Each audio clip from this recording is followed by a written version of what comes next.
అంతర్జాతీయ మాదక ద్రవ్యాల నియంత్రణ దినోత్సవ కార్యక్రమానికి నాతో పాటు ముఖ్య అతిథులుగా యువ మిత్రులు, ఫిల్మ్ ఇండస్ట్రీలో ఒక నూతన శకాన్ని ప్రారంభించిన రామ్ చరణ్ గారు,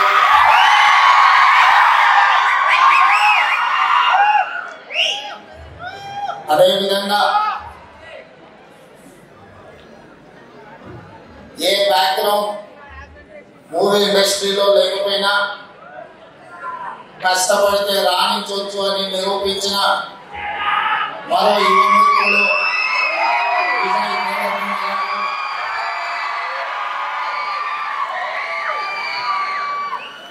సహచర మంత్రివర్గ సభ్యులు అడ్లూరి లక్ష్మణ్ గారు, చేవెళ్ల పార్లమెంట్ సభ్యులు కొండ విశ్వేశ్వరరెడ్డి గారు,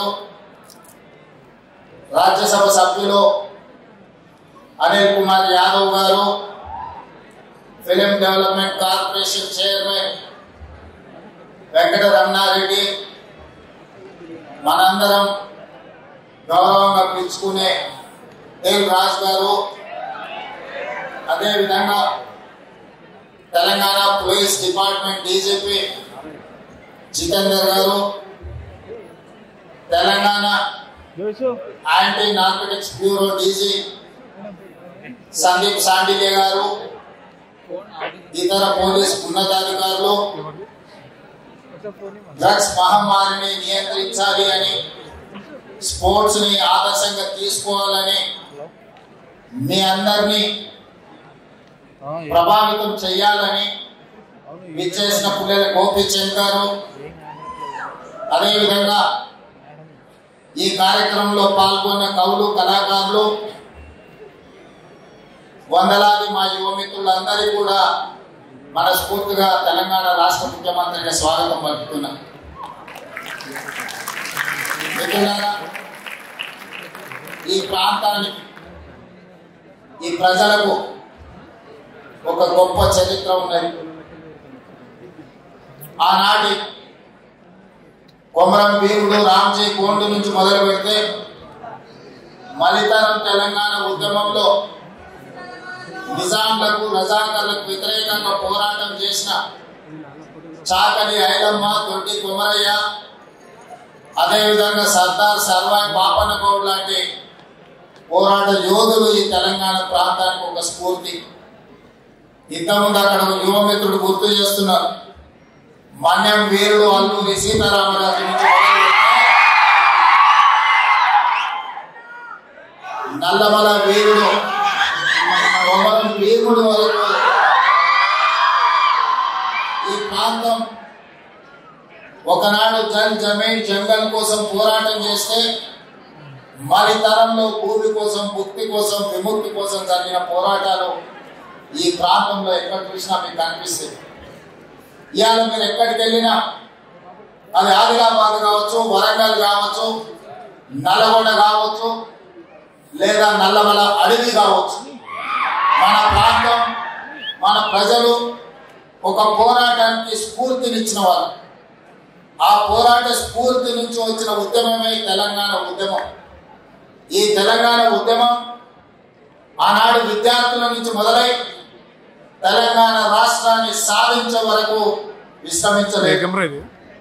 ఆనాటి యూనివర్సిటీలు, కళాశాలలు ఉద్యమ వేదికపై ఉస్మానియా యూనివర్సిటీ, కాకతీయ యూనివర్సిటీల నుంచి మొదలు పెడితే తెలంగాణ నలుమూలల 4 కోట్ల మంది తెలంగాణ ఉద్యమంలో ముందు బాగానే నిలబడి దేశానికి కాదు ప్రపంచానికి ఒక స్ఫూర్తినిచ్చి మేము అనుకున్న ఆకాంక్ష నెరవేర్చుకునే వరకు మేము విశ్రమించము, మా రాష్ట్రాన్ని మేము సాధించుకుంటాము అని చెప్పి ఒక ఉద్యమ స్ఫూర్తిని నింపి ఇవాళ తెలంగాణ రాష్ట్రాన్ని సాధించుకుని 11 సంవత్సరాలు పూర్తి చేసుకుంటున్న సందర్భంలో ఉద్యమ స్ఫూర్తితో ముందుకు వెళ్లాల్సిన తెలంగాణ రాష్ట్రం ఈ రోజు డ్రగ్స్ మహమ్మారికి బలి అవుతున్నది అని అంటే ఇది ఎంతో బాధపడవలసిన సందర్భము, మనందరం ఆలోచన చేయాల్సిన సందర్భం.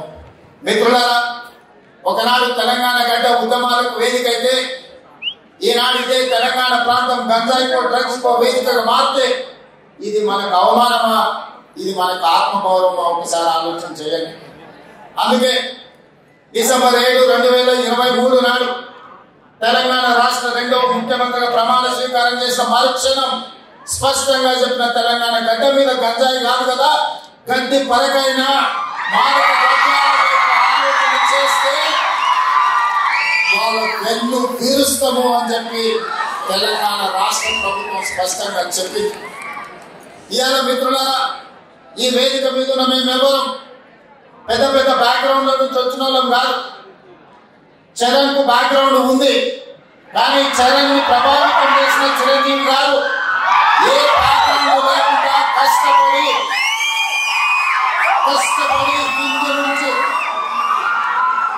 ఈ రోజు దేశమే గర్వించదగ్గ ఒక మహానటుడుగా ఈరోజు ఒక మంచి మనసులో పొందుకోవాలంటే దాదాపు 50 సంవత్సరాల నిరంతర శ్రమ, కఠోరమైన దీక్షతో వాళ్ళు రాణించగలిగారు. వాళ్ళు కఠోరమైన కష్టాలను ఎదుర్కొని, కష్టాలు వచ్చినా, ఇబ్బందులు ఎదురైనా, అవమానాలకు లోనైనా ఏ రోజు కూడా బాధతో కుంగిపోలేదు. భయంతో మాదక ద్రవ్యాల వైపు లేకపోతే వ్యసనాల వైపు బానిసలు కాలేదు. నిటారుగా నిలబడి వాటిని ఎదుర్కొని ఈ రోజు ప్రపంచానికి ఆదర్శంగా నిలబడే విధంగా ఈ రోజు వాళ్ళు రాణించారు. మరి ఈనాడు మనమందరం ఆలోచన చేయాలి. ఉద్యమ స్ఫూర్తి అయిన తెలంగాణ రాష్ట్రం, ఉద్యమాలతో సాధించుకున్న తెలంగాణ రాష్ట్రంలో ఈ రోజు పాఠశాలల నుంచి కళాశాలలకు, కళాశాల నుంచి యూనివర్సిటీల వరకు విద్యార్థులు గంజాయి ప్రభావితానికో లేకపోతే డ్రగ్స్ మహమ్మారికి బలైపోతున్నారు అని అంటే మన అందరం చూసుకుంటూ కూర్చున్నామా? ఒకసారి ఆలోచన చేయండి. అందుకే మిత్రులారా, ఈ రోజు ప్రపంచ దేశాలలో అత్యధిక జనాభా ఉన్న దేశం భారతదేశం. కానీ ఈ రోజు మీరు ఆలోచన చేయండి, మన జరిగిన ఒలింపిక్స్ క్రీడల్లో పుల్లెల గోపీచంద్ గారు తయారు చేసిన వాళ్ళు కాస్త పుస్తకం మెడల్స్ సాధించి సానియా మిర్జా కావచ్చు, లేకపోతే పివి సింధు కావచ్చు, లేదా నిఖత్ జరీన్ కావచ్చు, లేకపోతే సిరాజుద్దీన్ కావచ్చు, వీళ్ళు క్రీడలలో రాణించి ఈ దేశ ప్రతిష్టను కాపాడి ఒకవైపు 140 కోట్ల జనాభా ఉన్న భారతదేశం ఒలింపిక్స్ లో ఒక గోల్డ్ మెడల్ సాధించలేదు అని అంటే ఇది ప్రపంచంలో మనకు అవమానం కాదా? ఒకసారి ఆలోచన చేయండి. ఈ రోజు ఈ దేశంలో ఉన్న జనాభాలో 15 సంవత్సరాలు పైబడి 40 సంవత్సరాల లోపల ఉన్న యువత 68%. 140 కోట్ల జనాభాలో 68% యువత ఉన్న దేశం ప్రపంచంలో ఏకైక దేశం భారతదేశం. ఈ భారతదేశం ఒలింపిక్స్ లో గోల్డ్ మెడల్ సాధించలేదు అని అంటే మనందరం ఆలోచన చేసి ఈ రోజు ఒక నిర్ణయం తీసుకోవాలి. అందుకే మిత్రులారా, ఈ రోజు మీ అందరినీ వేదిక మీద నుంచి వీరికి వచ్చిన వాళ్ళు వందలాది మంది ఉండొచ్చు, కానీ తెలంగాణ రాష్ట్రంలో ఉన్న లక్షలాది మంది విద్యార్థులను ఈ వేదిక మీద నుంచి నేను అడుగుతున్నా, మీ రేవంత్ అన్నగా, ఇది మన దేశానికి, మన రాష్ట్రానికి గౌరవాన్ని తెచ్చిపెట్టేదేనా? ఈ గంజాయికి బానిసలం అయితే ఈ రోజు ఈ దేశం మనుగడ సాధిస్తుందా? ఇంతకుముందు మిత్రులు చెప్పినట్టు మన దేశం యొక్క యువ సంపదను నిర్వీర్యం చేయాలి అంటే విజయ్ దేవరకొండ ఒక అంశాన్ని ప్రస్తావించడు. ప్రపంచ దేశాల ఆర్థిక వ్యవస్థను అధిగమించి సాంకేతికంగా అన్ని రకాలుగా ఈ దేశం ముందుకు వెళ్తే ఈ దేశాన్ని ఇంకా ఎదుర్కోలేము అన్నవాళ్ళు ఏదో రకంగా మనల్ని దెబ్బతీయాలని చూస్తారు. ఆ దెబ్బతీయడానికి ఒకరు యుద్ధం ఎన్నుకోవచ్చు, ఇంకొకరు కోవిడ్ ఎన్నుకోవచ్చు, ఇంకొకరు గంజాయి లేదా డ్రగ్స్ ఎన్నుకోవచ్చు. శత్రువులు ఏమైతే కోరుకుంటున్నారో, ఏ ఆలోచనతో ఈ దేశాన్ని నిర్వీర్యం చేయాలనుకుంటున్నారో అందులో మనం భాగస్వామ్యం అవుదామా, వాటిని ఎదుర్కొనే నిదానంగా నిలబడతామా? ఈ రోజు ఆలోచన చేయండి మిత్రులారా. ఇవాళ పంజాబ్, హర్యానా ప్రాంతాలలో, దేశ సరిహద్దు ప్రాంతాలలో దేశ రక్షణకు ఉక్కు కవచంగా నిలబడ్డ పంజాబ్ రాష్ట్రం పోరాటాలకు దేశ స్వతంత్రంలో అగ్రభాగాన్ని నిలబడ్డ పంజాబ్ ఈ రోజు డ్రగ్స్ మహమ్మారిలో కొట్టుకుపోతుంది. ఇవాళ పంజాబ్ రాష్ట్రం నిర్వీర్యమైంది. అక్కడి యువత బానిసలుగా మారి గంజాయికు డ్రగ్స్ కు లోనై ఈ రోజు ఆ కుటుంబాలు ఈ రోజు అంతులేని దుఃఖంలో మునిగి తేలుతున్నారంటే దీనికి కారణాన్ని మనం ఆలోచన చేయాల్సిన అవసరం ఉన్నది. ఇవాళ ఒకనాడు యుద్ధం అంటేనే పంజాబీ వీరులు యుద్ధంలో ముందు బాగానే నిలబడి దేశాన్ని గెలిపించిన వాళ్ళు. ఈ రోజు మరి అలాంటి వీరులున్న పంజాబ్ రాష్ట్రం నిర్వీర్యమైపోయి అక్కడి యువత గంజాయి డ్రగ్స్ కి బానిసలు అవుతున్నారు అని అంటే ఇది ఎంత వేగంగా మనల్ని కబలిస్తుందో ఒకసారి ఆలోచన చేయండి. అందుకే డిసెంబర్ 7, 2023 నాడు బాధ్యత చేపట్టిన తర్వాత ఉన్నతాధికారులను మా మంత్రులకు సహచరులను సమీక్ష పిలిచి స్పష్టమైన ఆదేశాలు ఇచ్చిన ఈ రాష్ట్ర సరిహద్దుల్లో ఎవరైనా కాలు పెట్టాలి అని అంటే 100 సార్లు ఆలోచన చెయ్యాలి. ఈ ప్రాంతంలో అడుగు పెడితే తిరిగి పోము. అది గంజాయి అయినా అది డ్రగ్స్ అయినా ఇంకే రకమైన మాదక ద్రవ్యాలు తెలంగాణ సరిహద్దులను దాటనివ్వద్దు. అవసరమైతే సరిహద్దులు దాటి వాళ్ళ వెన్ను విరచాలి అని చెప్పి ఈ రోజు నేను మా అధికారులకు ఆదేశాలు ఇచ్చిన. ఇవాళ ఈ అంతర్జాతీయ డ్రగ్స్ నియంత్రణ ఈ దినోత్సవం ఈరోజు ఈ కార్యక్రమంలో యువ మిత్రులు రామ్ చరణ్ కావచ్చు, విజయ్ దేవరకొండ కావచ్చు, వాళ్ళు ఎంత బిజీ స్కెడ్యూల్ ఉన్నా ఇవాళ మేమందరం కూడా ఇక్కడ ఎందుకు వచ్చినామంటే ఈ యువతకు ఒక స్ఫూర్తిని ఇవ్వాలి, ఈ యువతకు ఒక సందేశాన్ని ఇవ్వాలి, తెలంగాణ రాష్ట్రం దేశానికి ఆదర్శంగా నిలబడాలి అని. అదే విధంగా మిత్రులారా ఈరోజు తెలంగాణ రాష్ట్రం అంటే ఒక ఐటీ హబ్, ఈరోజు తెలంగాణ రాష్ట్రం అంటే ఒక ఫార్మా హబ్.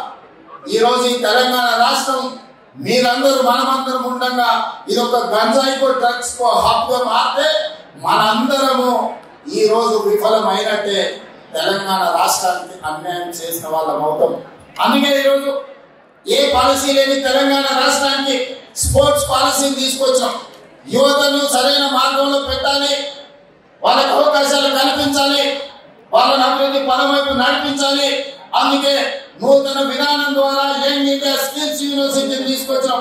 ఈ రోజు ప్రతి సంవత్సరం 1,10,000 మంది ఇంజనీరింగ్ విద్యార్థులు గ్రాడ్యుయేట్స్ అవుతుంటే 1,10,000 మందికి ఇంజనీరింగ్ పట్టాలు ఇస్తున్నాం. కానీ వాళ్ళకి సరైన సాంకేతిక పరిజ్ఞానాన్ని సరైన అనుభవాన్ని మనం అందించలేకపోతున్నాం. అందుకే ఒక పక్కన డిమాండ్ ఉంది, ఇంకొక పక్కన సప్లై ఉంది. కానీ డిమాండ్ సప్లై మధ్యలో there is a gap between demand and supply. అందుకే ఈ రోజు డిమాండ్ అండ్ సప్లైని బ్యాలెన్స్ చేయడానికి యంగ్ ఇండియా స్కిల్స్ యూనివర్సిటీని ఈ రాష్ట్రంలో ఉన్న యువకులకు సాంకేతిక నైపుణ్యాన్ని నేర్పించి ప్రపంచ దేశాలను శాసించే విధంగా మన యువతకు శిక్షణ ఇవ్వాలి అని ఈ రోజు యంగ్ ఇండియా స్కిల్స్ యూనివర్సిటీని ప్రారంభించుకున్నాం. అదే విధంగా ఒలింపిక్స్ చూసిన తర్వాత నేను కొన్ని దేశాలకు వెళ్ళొచ్చిన. సౌత్ కొరియా 4 అంటే ఒక హైదరాబాద్ జనాభా ఎంత ఉంటుందో అంత జనాభా ఉన్న ప్రాంతంలో ఈ రోజు ఒలింపిక్స్ లో 32 మెడల్స్ వచ్చినాయి. 32 గోల్డ్ మెడల్స్ లో ఒకే ఒక సౌత్ కొరియా స్పోర్ట్స్ యూనివర్సిటీ అని ఒక 30 ఎకరాలలో ఉన్న యూనివర్సిటీలో 16 గోల్డ్ మెడల్స్ వచ్చినాయి. 16 గోల్డ్ మెడల్స్ లో ఒక అమ్మాయికి 3 గోల్డ్ మెడల్స్ ఒలింపిక్స్ లో సాధించింది. సౌత్ కొరియాలో ఒక అమ్మాయి 3 గోల్డ్ మెడల్స్ సాధిస్తే 140 కోట్ల జనాభా ఉన్న భారతదేశం ఒక గోల్డ్ మెడల్ సాధించలేదంటే ఆ దేశంలో ఉన్న ఒక అమ్మాయితో 140 కోట్ల మంది మనం పోటీ పడలేకపోతున్నాము అని అంటే ఇది ఆలోచన చెయ్యాలి. అందుకే ఈరోజు వీటన్నిటిని చూసినాం. ఆస్ట్రేలియన్ యూనివర్సిటీ, సౌత్ కొరియన్ యూనివర్సిటీలతో ఒప్పందాలు చేసి అక్కడి నుంచి కోచ్లను అక్కడి నుంచి నిపుణులను రప్పించి తెలంగాణను ఒక స్పోర్ట్స్ హబ్ గా తీర్చిదిద్దాలి అని యంగ్ ఇండియా స్పోర్ట్స్ యూనివర్సిటీని ఈ మధ్యనే మనం పాలసీని అడాప్ట్ చేసుకున్నాం. రాబోయే రోజుల్లో తెలంగాణ రాష్ట్రం అంటే ప్రపంచ దేశాలు క్రీడల శిక్షణ ఇవ్వడానికి హైదరాబాద్ నగరానికి వెళ్ళాలి అనే విధంగా దీని అభివృద్ధి పదం వైపు నడిపించాలని ఈ రోజు స్పోర్ట్స్ పాలసీని తీసుకొచ్చినాం. అందుకే ఈ రోజు మీరందరూ ఆలోచించేయండి, మీరందరూ భాగస్వాములు కాండి. ఈ రాష్ట్రాన్ని బలంగా నిర్మించినప్పుడే ఈ దేశం బలపడుతుంది. ఈ దేశం బలపడ్డప్పుడే ప్రపంచ దేశాలతో పోటీ పడగలుగుతాం. ఈ రోజు మనం అందుకే తెలంగాణ రైజింగ్ 2047 అని ఒక విజన్ డాక్యుమెంట్ ను ఒక విజన్ ని మనం ఈరోజు తెచ్చుకోవాలని అనుకుంటున్నాం. ఈ విజన్ లో భాగంగా క్రీడలలో రాణించడమే కాదు, ఆర్థికంగా బలపడాలి. 10 సంవత్సరాలలో $1 ట్రిలియన్ ఎకానమీకి రీచ్ అవ్వాలి. 22 సంవత్సరాలలో $3 ట్రిలియన్ ఎకానమీకి తెలంగాణ రాష్ట్రాన్ని ముందుకు తీసుకువెళ్ళాలి అని చెప్పి ఈ రోజు తెలంగాణ రైజింగ్ 2047 విజన్ డాక్యుమెంట్ మనం ప్రణాళిక చేసుకుంటున్నాం. అందుకే రాష్ట్ర ప్రభుత్వం అన్ని రకాలుగా తెలంగాణ రాష్ట్రంలో ఉన్న యువతకు శిక్షణ ఇవ్వాలి, అవకాశాలు కల్పించాలి. భవిష్యత్తులో మీరు గొప్ప వాళ్ళు కావాలి అని నేను ఈ వేదిక మీద నుంచి కోరుకుంటున్నా. మీకందరికి తెలియాల్సింది, చరణ్ స్కూల్కి వెళ్ళేటప్పుడు నాకు తెలుసు చరణ్ రాణించాలి అని. ఈ రోజు నేను గర్వంగా ఫీల్ అవుతున్నా. నా కళ్ళ ముందరే స్కూల్ నుంచి కాలేజ్ నుంచి రియల్ లైఫ్ నుంచి రియల్ స్టార్ లాగా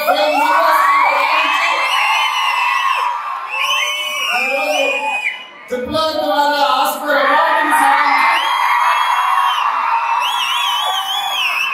దేశానికి ఒక గౌరవాన్ని తెచ్చిపెట్టి అది అంత ఆశామాసిగా వారు సాధించిన విజయం కాదు. చిరంజీవి గారి పేరుంటే మనందరం మన ఇళ్లలో జరిగే ఫంక్షన్లకు ఆహ్వానిస్తాం, కానీ ఆస్కార్ అవార్డు రాణించింది కాబట్టి ఈ రోజు ప్రపంచమే ఆస్కార్ అవార్డు ఇచ్చి ఒక యువమిత్రుని గౌరవించి, మరి దానికి కారణం కఠోరమైన దీక్ష పట్టుదలతో ఆ రంగంలో రాణించడం.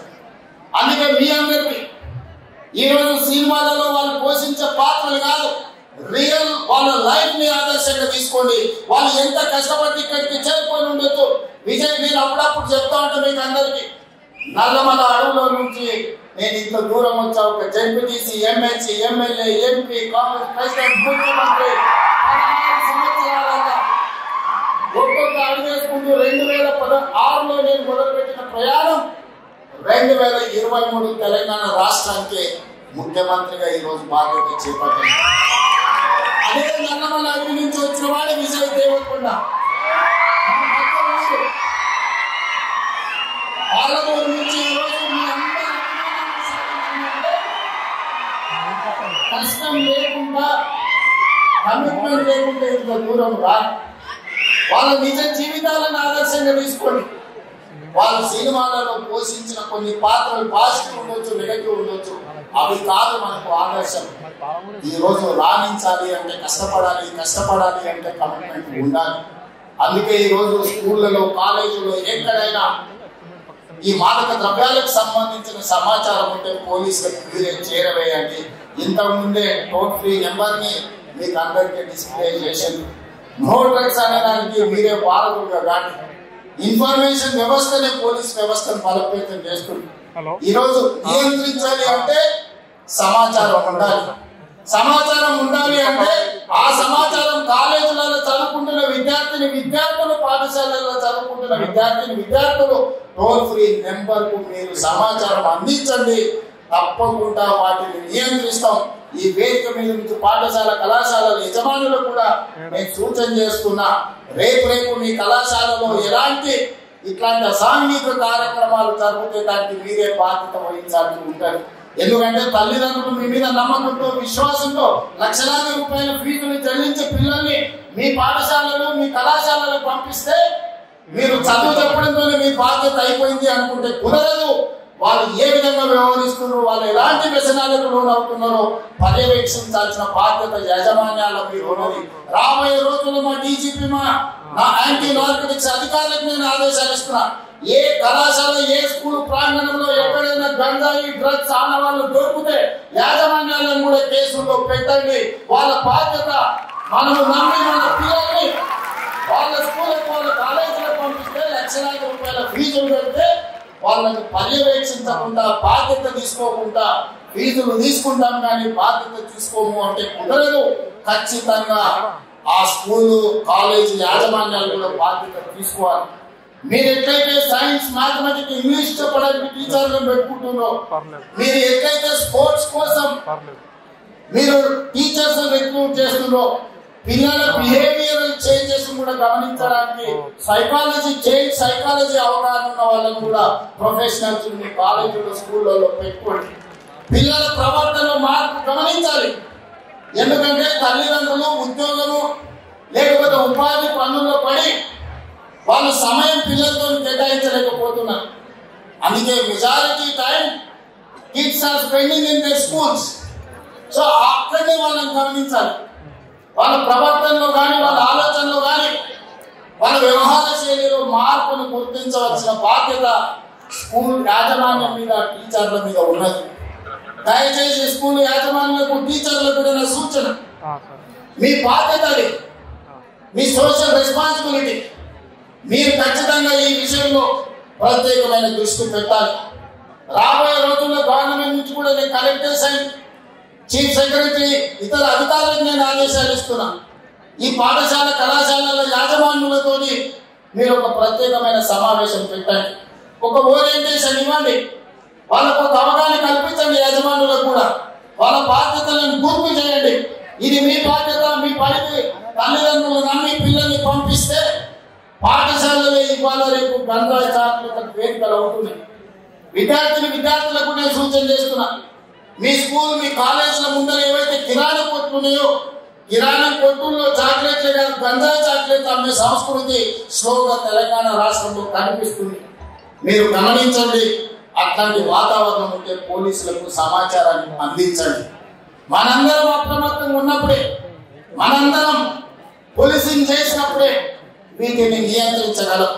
మనందరం మాకేం సంబంధం లేదు, తెలంగాణ రాష్ట్ర ముఖ్యమంత్రి గారి బాధ్యత లేకపోతే పోలీస్ డిపార్ట్మెంట్ బాధ్యత అని వదిలేస్తే ఈ సమాజానికి తీరని నష్టం జరుగుతుంది. ఒకనాడు ఉద్యమాల గడ్డైన తెలంగాణ ఈ రోజు గంజాయికి వేదిక కాకూడదనేది నా ఆలోచన, నా విధానం.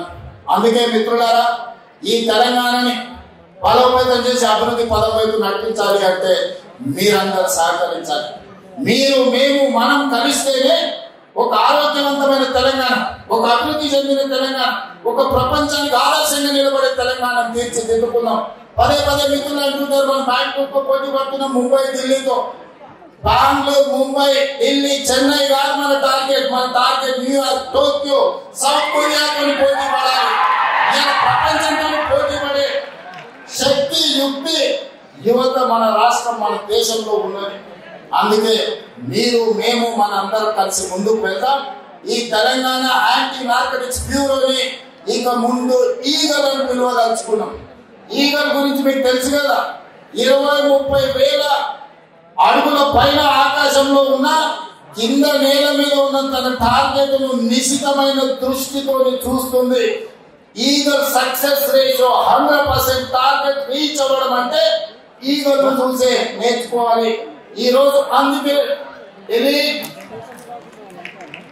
మనం ఈరోజు తెలంగాణ ప్రభుత్వం ఈ యాంటీ నార్కోటిక్స్ దీంట్లో ఈరోజు ఎలీట్ గ్రూప్ ని మనం ఈరోజు ఎస్టాబ్లిష్ చేస్తున్నాం. ఎందుకంటే డ్రగ్స్ ఎన్ఫోర్స్మెంట్ లాని చేయడానికి ఈగల్ అనే ఒక ఆర్గనైజేషన్ ని క్రియేట్ చేస్తున్నాం. రేపు పొద్దుగాల అడవుల్లో గంజాయి పండించే వాళ్ళని కూడా ఈ రోజు మనం ఈగల్ కి ట్రైనింగ్ ఇస్తున్నాం. ఈ మధ్య కాలంలో యాంటీ డ్రోన్ ట్రైనింగ్ ఇచ్చినాం. ఎక్కడైనా విఐపీలు ఉన్న ప్రాంతంలో ఈగలు సరే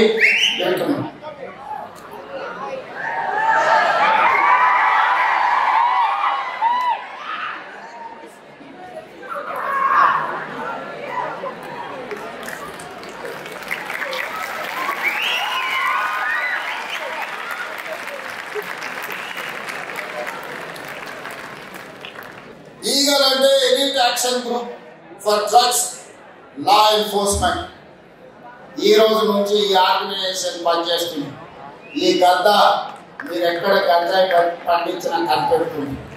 ఇవాళ మీరు ఈ గద్ద అడవిలో మీకు స్పెషల్ ట్రైనింగ్ ఇవ్వబోతున్నాం. ఎక్కడైనా ఏ పొలాలలో గంజాయి పండించినా ఖచ్చితంగా ఇది చూస్తాయి. తెలంగాణలో ఉండే 1,50,00,000 ఎకరాల వ్యవసాయ భూముల్లో ఎక్కడైనా గంజాయి మొక్క మొలిస్తే కూడా ఈ డిపార్ట్మెంట్ గుర్తుపడుతుంది. ఈ సరిహద్దులో డ్రగ్స్ ఎవరైనా తీసుకురావాలన్న ప్రభుత్వం వీటన్నిటిని కూడా నిశ్చితంగా గమనిస్తుంది. అందుకే మిత్రులారా, ఈ కార్యక్రమానికి ప్రత్యేకంగా సమయం కేటాయించి తెలంగాణ రాష్ట్రంలో స్పోర్ట్స్ ని ఎంకరేజ్ చేయడానికి మీకు తెలుసు నిఖత్ జరీన్ కి గ్రూప్ 1 జాబ్ DSP జాబ్ ఇచ్చిన బాక్సింగ్ ఛాంపియన్ కి, అదే విధంగా సిరాజుద్దీన్ క్రికెట్ వరల్డ్ కప్ సాధించిన కమాండెంట్ గ్రూప్ 1 పోలీస్ జాబ్ ఇచ్చిన, దీప్తి అని పారా ఒలింపిక్స్ లో మెడల్ సాధిస్తే గ్రూప్ 2 జాబ్ ఇప్పించినాం. ఇవాళ చదువులో రాణించకపోతే మీరు స్పోర్ట్స్ లో రాణించండి, మీకు మంచి మంచి ప్రభుత్వ ఉద్యోగాలు ఇచ్చే బాధ్యత నాది. ఈ రోజు మీరు చదువుకుంటేనే ప్రభుత్వంలో గొప్ప వాళ్ళమైతే అనుకోకండి, రాబోయే రోజుల్లో మీకు పొలిటికల్ గా కూడా మీకు స్పెషల్ కోటా ఉంటుంది స్పోర్ట్స్ లో రాణించిన వాళ్ళకు. అందుకే ఈరోజు చదువులో రాణించండి, లేకపోతే క్రీడల్లో ముందుకు రండి. ఏది కాదన్నప్పుడు సామాజిక బాధ్యత తీసుకొని సమాజంలో హీరోలుగా నిలబడండి. మీరందరూ కూడా ఖచ్చితంగా ఈ కార్యక్రమంలో పాల్గొన్న వాళ్ళందరూ వాళ్ళ మిత్రులకు వాళ్ళ కుటుంబ సభ్యులకు ఈ సమాచారాన్ని చేరవేయాలని ఈ రోజు నేను కోరుకుంటున్నా. ఈ కార్యక్రమంలో ఇంత సమయం ఇచ్చి పాల్గొన్న ప్రతి ఒక్కరికి మనస్ఫూర్తిగా ధన్యవాదాలు తెలియజేస్తూ సెలవు తీసుకుంటున్నాను మిత్రులారా.